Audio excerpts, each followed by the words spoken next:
Hello, welcome to FinTech Impact. I'm your host, Jason Pereira. Today on the show, I have David Reeve, CEO of InvestorCOM. InvestorCOM is a compliance platform and consulting company that helps companies deal with implementing new consulting changes in a digital format and keep it from crushing us all. And with that, here's my interview with David. David, thanks for taking the time today. Thanks. Great to be here with you, Jason. So David Reeve of InvestorCOM, tell us about InvestorCOM. Yeah, so InvestorCOM, Jason, has been around for over 25 years. For the last decade, we've been working exclusively in the wealth management industry and specifically helping wealth firms deal with new regulations. There's been a huge wave of new regulations that have hit the retail wealth space in the last several years. And we really position ourselves as providing compliance pain relief with the technology that we provide to our clients. Compliance pain relief. We'll come back to that in a second. I'm going to make a note on that one. So tell me about the history of InvestorCOM and how it came to be. Yeah, well, I founded InvestorCOM back in 1992. I'd spent a decade at IBM post graduation, and one of the trends that was happening back in those days was the emergence of outsourcing, and I really felt that outsourcing was a permanent business strategy, not just a passing fad. And so I founded InvestorCOM, and the kind of genesis of the business was document outsourcing, that we managed documents for industries like wealth management and other financial services sectors, which are very, very document heavy. And the business really evolved from one of managing physical documents to digital documents and now software. So that's quite the journey, starting from documents, but it makes sense, quite honestly, because let's face it, documentation is how you do compliance, quite honestly, right? Absolutely. Yeah, certainly in kind of the Western world of wealth, compliance is all about disclosure, and disclosures typically resides in documents. So that's kind of the connective tissue between our very early days and where we are today. Yeah, I'll clarify. It's kind of two-way disclosure, right? It's us confirming that we've confirmed the information that we need to get due to regulation. So KYC, KYP procedures, stuff like that. And it's disclosure to the client on things that they need to know from us. So it's a two-way communication disclosure that has to be properly documented, right? You're absolutely right. And, I think there's a bit of a debate in the industry whether compliance should be disclosure driven or whether the regulators should be looking at other aspects within the sector. But the reality is compliance has really been focused on disclosure. And you're absolutely right. That's really a two-way street. Yeah. Now, compliance pain. So we're going to look at the concept of compliance pain from two standpoints. One is for the firm, and the other one is for the advisors that had to experience it.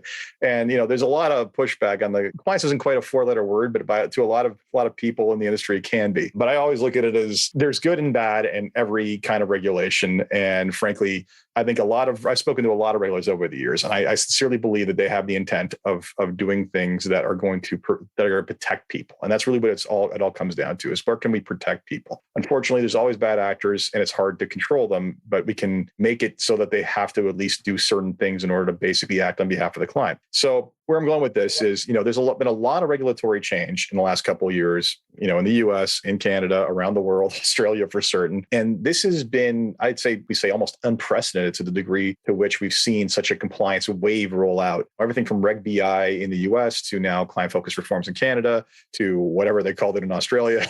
But it's a lot. How are the companies who are supposed to roll this out? How are they responding in general? I mean, they must be overwhelmed and coming to you like looking as if they need a lifeline. Yeah, I think, Jason, overwhelmed is a very, very good word. I mean, everyone's running their businesses and, everyone's to-do list is already full, and then along comes a new regulation. And you mentioned Reg BI specifically. I mean, that's considered to be the most significant wealth reform since the 1930s. So, it is a heavy lift for firms. And so, you touched on compliance pain relief and where we play a role. Typically that pain finds itself in additional costs that need to be rolled out within a wealth firm, and often, just a growing compliance team. And, so much of compliance historically has been fairly analog and human process driven, and just layering on more people and spreadsheets and frustration is the real challenge. And so, what we try and do is work with firms to digitize those processes and make some of that cost go away. So you're not just layering on, additional people to comply with these new regulatory requirements. And so that's been an important part of our strategy over the last few years. Yeah, there's been one area of any broker dealer or other firm in the world that basically has been in massive growth for the last 15 years. It's been the compliance department. I mean, quite literally, they populate like breeding rabbits at this point. Like that's how fast these things were growing. And now I'm actually starting to notice a reversal of that trend where we're starting to see fewer bodies and more tech. And you're nodding. So can you speak to me about that reversal of trend and how you're helping enable that? Yeah, I think it's interesting. Even if you set compliance off to the side, and I'll come back in a moment, but if you just look at the digitization of financial services, that's certainly been accelerated through the last couple of years or 18 months, certainly through the pandemic, that firms are starting to realize that you can't deal with us by throwing more bodies at it. So, I think there's a couple of things. Firms are adopting digitization more broadly, and then that is jumping over the fence into the compliance department. I think also the interesting aspect of recent regulations, the ones you mentioned, Reg BI, client focus reform, specifically in North America, those are very, very difficult regulations to comply with without technology. I mean, if you look at KYP, for example, we have a bit of a tongue-in-cheek blog that talks about 1 million data points. And we say, a day in the life of an advisor, he's making 5 recommendations with a product shelf of 30 or 40,000 products, have to consider cost, risk, and return. You do that math, and if they were really going to do that analysis, they'd have to consider 1 million data points. So, the reality is it's just not a human task. And so I think the industry is starting to recognize the value of technology as being, actually a competitive advantage, because you don't really need to layer on additional people. Plus, you can, meet your compliance requirements without interrupting the workflow of the advisor. So that's I think been an opportunity for the industry at large. Yeah, and it's interesting. I have some mixed feelings about this because in general, I look at the regulations and the ones I'm subject to in Canada. I think to myself, wow, you're regulating that I should be acting the way that I should be acting in the first place, which is like for anyone who's operating as a professional in most cases and being very thoughtful and methodical and evidence-based about their approach. A lot of this is, there's very little change for some of us. And it's basically forcing everybody into almost a best practice. Like it's kind of a merger of compliance and best practice in a lot of ways, what I'm seeing in both of these reforms. And I get pushback when I say that because people just don't want to change. But I'm also going to say that entire, like that data point thing is valid, but also a bit of a red herring, right? Because in a order execution world where a lot of regulators still think we exist, which is, hey, I'm going to sell an individual small cap value US equity fund to one person. The next minute I'm going to sell someone something else. In that kind of world, yeah, that is a daunting task. That's not something that we can do easily. But in a practice management standpoint, if you're developing, model portfolios and rolling that across your entire firm, and then just basically validating those portfolio decisions on a semi-frequent basis, you're okay. So I don't want to, the data points totally valid, but also part of it is a business structure decision every advisor has to make. There's no question. And as you well know, Jason, there's multiple models of advice out there.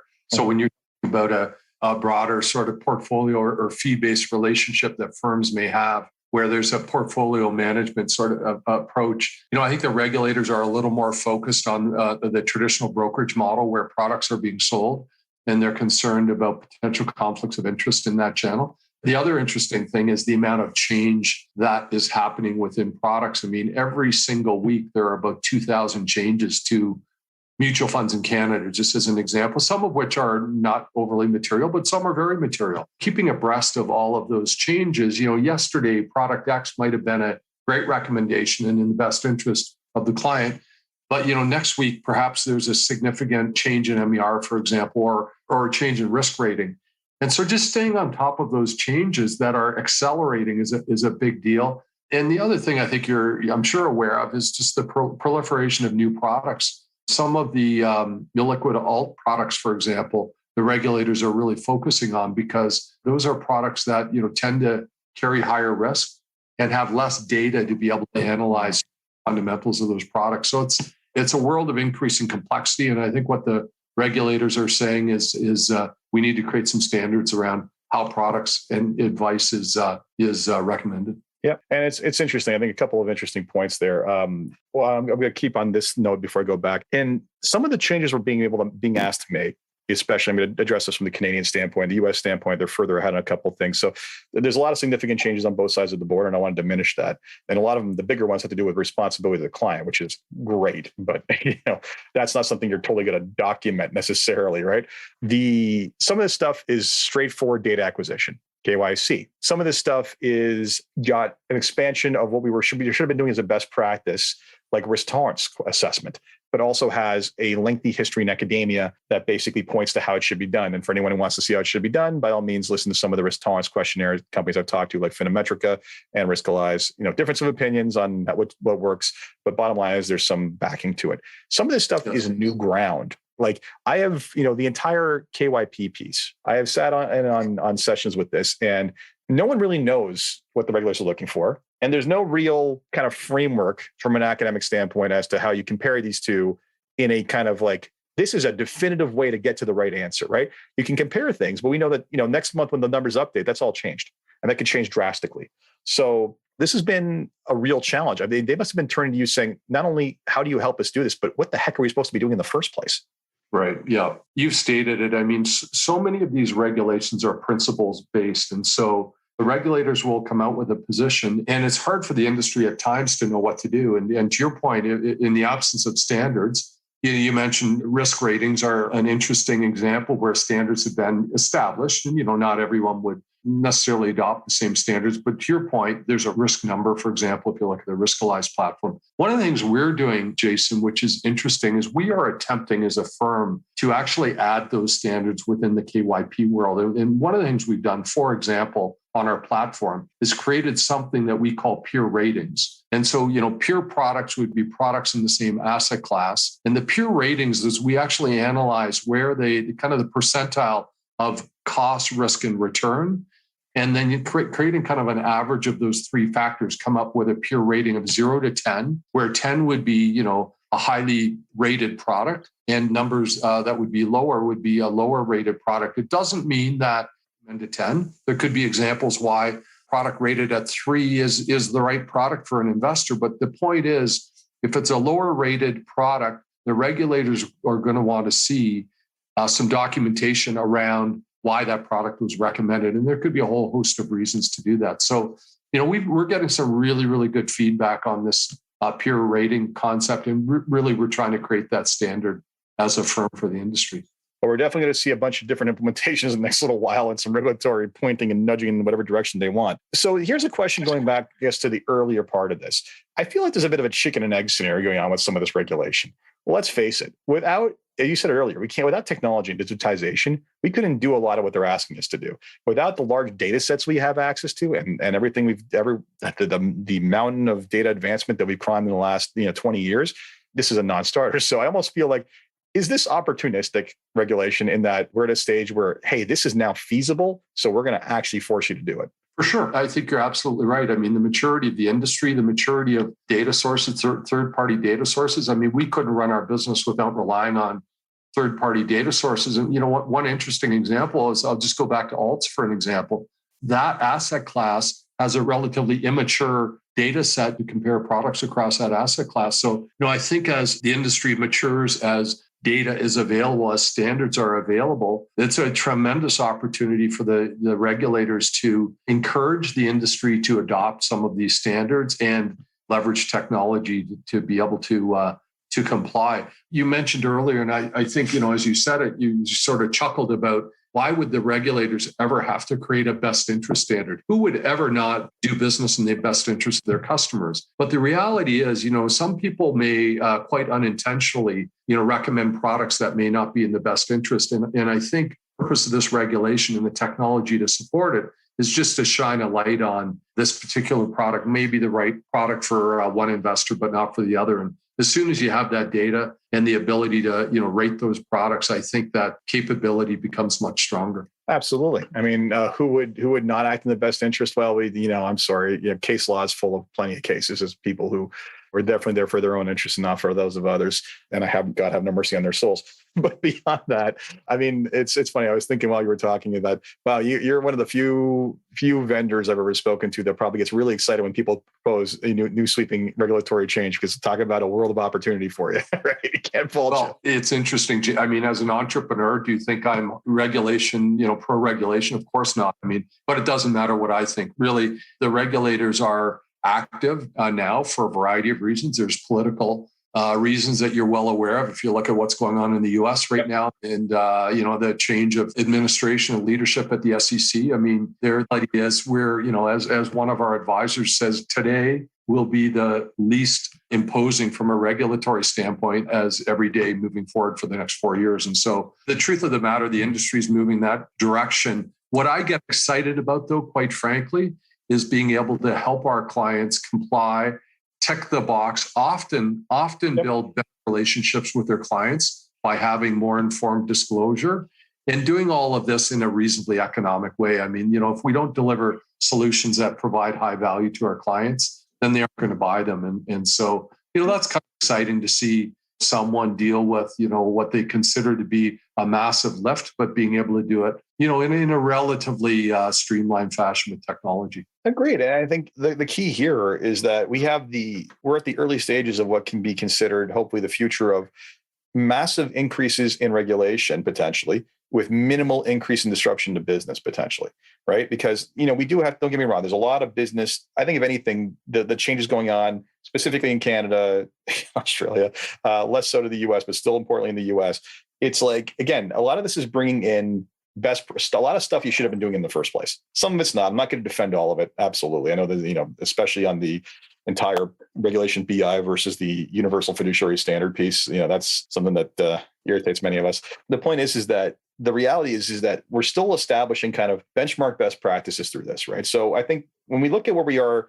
once this is implemented, and I'll use Canada as an example, and all these things are coming in, I think a lot of these regulations will be evolutions of what we had there, right? It'll be things like, no, you can't use your own make-believe or risk tolerance questionnaire that has no academic backing. Like, that doesn't make any sense. Like, get a vendor to tie into that properly who's actually supported that through evidence. And not only that, the incremental improvements, hopefully going forward, it's not a giant dumping wave on all of this, but because we're now going to be working on digital platforms that also enable or that connect to all of this stuff in different sources, as things get more serious and more data sources and more things have to be done, it's not about putting the work on the advisor anymore. It's about creating a workflow for an advisor to be able to go through with as little friction and pain as possible, while simultaneously extracting the maximum required information in order to make the right decision on behalf of people. And I think that's where I find the entire thing exciting, is that it's no longer it's a move away from just filling out paper to actionable information. You're absolutely right. And, one thing that I think we've been talking around, but we haven't really labeled as significant, is all of this activity is pre-trade. Yes. When you Yes. Compliance, it's all about surveillance. It's for sure all post-trade. And when you think of all of the false positives, as one of my lawyers friends talks about, the kind of the dumpster data search, this whole view of, I'm now going to look at what my team has done, what my team of advisors had done, and try to identify the good and the bad. What's really interesting about this regulation, Jason, is it's all pre-trade. And you know what? We were very involved in some pre-trade stuff 5 years ago in Canada with point of sale, where the regulator said you need to disclose at point of sale. Well, all of this, when you look at KYP, even some of the risk and KYC items you're talking about, this is all pre-trade stuff. And I think what the opportunity for the industry is to reduce I'll call it the exploding cost of post-trade surveillance. Because you can change behaviors upstream, ultimately you're going to vastly reduce, what you need to deal with kind of at the back end of the process. And kind of, when you think of whether you want to use the analogy of kind of looking through the back window or looking through the windshield, or, steering by the wake, or, whatever the examples are, I think moving some of this diligence up to pre-trade is actually a pretty big opportunity for the industry. 100%. I mean, the simple fact that most compliance took place in a post-trade world, it was like, the damage already is done. And we're trying to, and the question becomes just how far after the damage is caused does it get detected, and what's the impact on it? And especially because in a pre-evolved data structure world, even harvesting that information in reports was borderline impossible. And that's where we're moving towards. I think one of the other things that is really a positive for this, I think there's always going to be a period of digestion of new changes into, like, we got to adopt this before a deadline. So now it's going to be the peak burden is right before deadline. After peak burden, it becomes, how do we evolve all this into something less painful? And in particular, I think, the simplest example is how the robo-advisors and their onboarding software changed a lot of the way we view on onboarding clients. They look to eliminate points of friction and get you from the moment that you've already decided on a portfolio. Great. Now we're going to collect all this information with you, get the data populated in the forms, and get you to e-sign as quickly as possible. And if I think about, I remember the first time I downloaded a robo-advisor app and I managed to fund the thing inside of like 4 minutes, I was immediately impressed, and then I was immediately infuriated. Then I was subsequently infuriated because I considered what was my experience like afterwards. And then when I started thinking through the fact that the number of errors that are committed along the way was infinitesimal to non-existent in comparison. I never had to go back for signature that I missed on page 147 out of 300. I never had to, I couldn't, the client couldn't progress unless the information was there. So the pre-trade piece absolutely is incredibly important, but I also think the opportunity for unifying consumer experience around compliance, so it's not a burden, it's information, and it's information presented to them in a way that's educational and a positive experience. You're absolutely right. And, I think your example of onboarding is great. And it's also interesting how that's evolved. I mean, when you think of sort of the FinTech 1.0, where, those platforms, if you look at Robo, for example, they were all about disrupting, the traditional wealth firms. And I think many have pivoted because it's, a pretty difficult challenge to really scale those businesses. People like dealing with people. But you know what, Jason, the win absolutely is, for example, digital onboarding, which really is a invention of Robo, that now, as they've moved to a B2B model, traditional wealth firms are enjoying that. And of course, the user experience is dramatically better and more efficient. So that's a great example of a big win for the industry. So if you were to sum up the bigger, like, kind of overarching trends you're seeing around the world and the bigger challenges in terms of regulation, and then by all means, tell me how you're solving or helping people with this, what would you say they are? Well, I mean, I certainly won't put myself out as an expert around the world, but, as you know, certainly in the Western world, and you include your example of Australia in that, there's fairly common sort of regulatory standards. Really what we're seeing is a heightened focus for sure on KYP. And as the proliferation of products increases and accelerates, using, strong data sources to be able to manage that process. I mean, that's a really important aspect of the regs. If, for example, if you talk to big wealth firms in the US, and I would say in Canada as well, the care obligation under Reg BI is the biggest challenge. I mean, can people figure out a form CRS or some new disclosure and deliver that to a client? I would say that's fairly easy lift. But when you get into some of the requirements where you need to have advisors change behavior, that's where it becomes much more challenging. And frankly, advisor adoption is a huge issue as well. When you think, here we are in Canada, where you have, 80% of wealth is controlled by the bank channels, or certainly controlled by, I'll call it corporate wealth. And there are so many independent broker dealers that, really cannot impose technology on their advisors. So, they're kind of walking the carrot stick sort of a line in terms of how I encourage the adoption of technology and how do I pick partners that can help us see, really high advisor adoption. And then you start thinking about highly intuitive, non-disruptive applications. One of our advisors repeats the term that great technology is invisible, which I would agree with. And so, you need, as a partner to firms, you need to start thinking about those elements of making technology as invisible as possible. So this isn't interrupting the workflow of an advisor or salespeople. And I've grown up in my career in the world of sales, so I get it. I mean, I don't like administration. I don't like, people telling me to do things that may feel to be, disruptive to the selling process. So I think those, that whole area around adoption and encouraging adoption, making technology as light and visible as possible is, vitally important as we move forward. And of course, fortunately, technology is moving in that direction as well. Yeah, I mean, I often say, I get really frustrated sometimes because people always look for this kind of salvation from the tech piece. Like I want to buy this software to fix all my problems. And it's like, that's not going to fix your problems. Like your technology, well, it needs to, like, it wasn't at this part. So I'm often quoted now as saying that your strategy, technology is not your strategy. Technology needs to enable your strategy. And that's the thing that's lost upon people. Everybody's looking for a magic or a silver bullet. But further to the comment about the burden of this stuff and the independent side, I mean, I have my opinions on that. It's like, great, increase their personal liability, and let's see how they don't want to comply with it. But I often, and I've said this before, I'm often shocked and amazed at some of the things I see people post on LinkedIn in arguments where it's like, really, you're going to publicly argue against a fiduciary standard and us knowing who our client is so we can make suitable recommendations based off of what's available in the marketplace, knowing that those two things match up. It's like any advisor who's listening to this who gets bent out of shape about it, seriously take a step back and imagine what it would look like if your clients heard you saying this.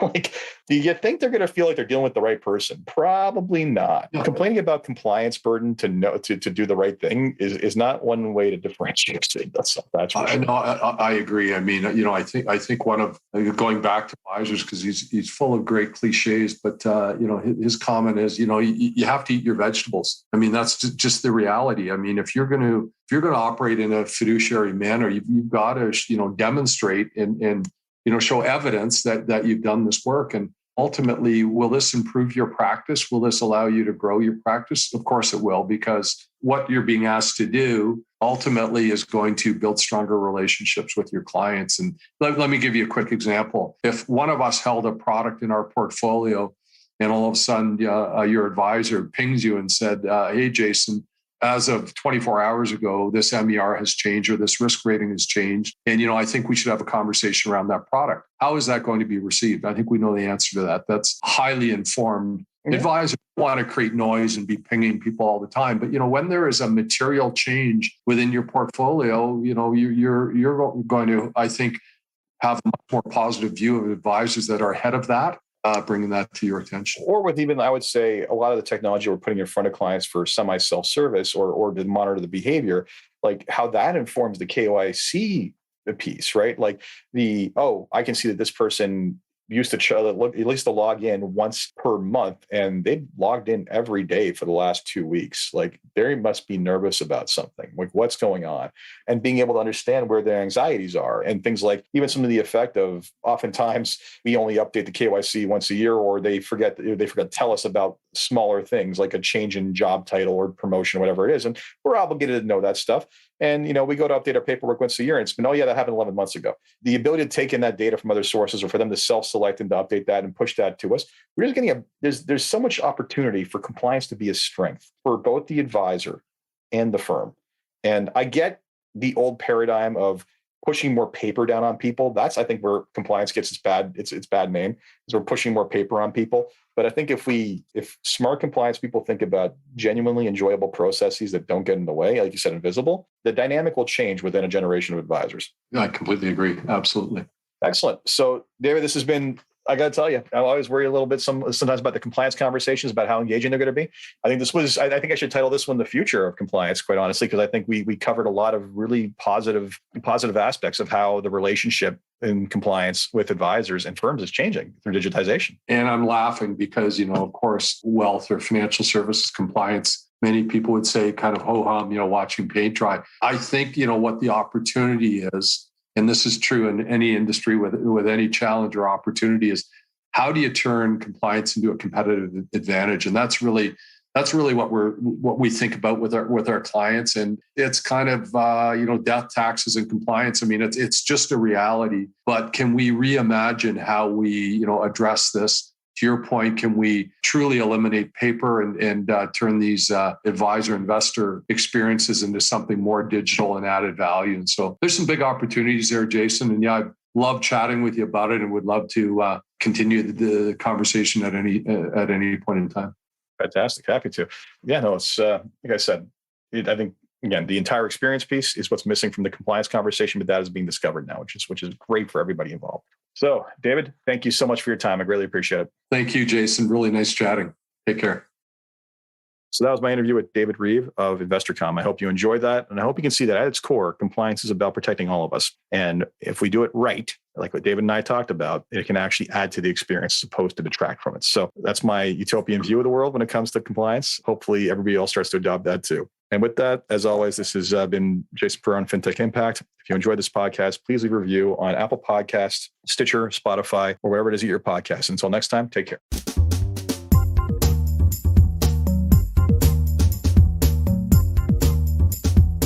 This podcast was brought to you by Woodgate Financial, an award-winning financial planning firm catering to high net worth individuals and their families.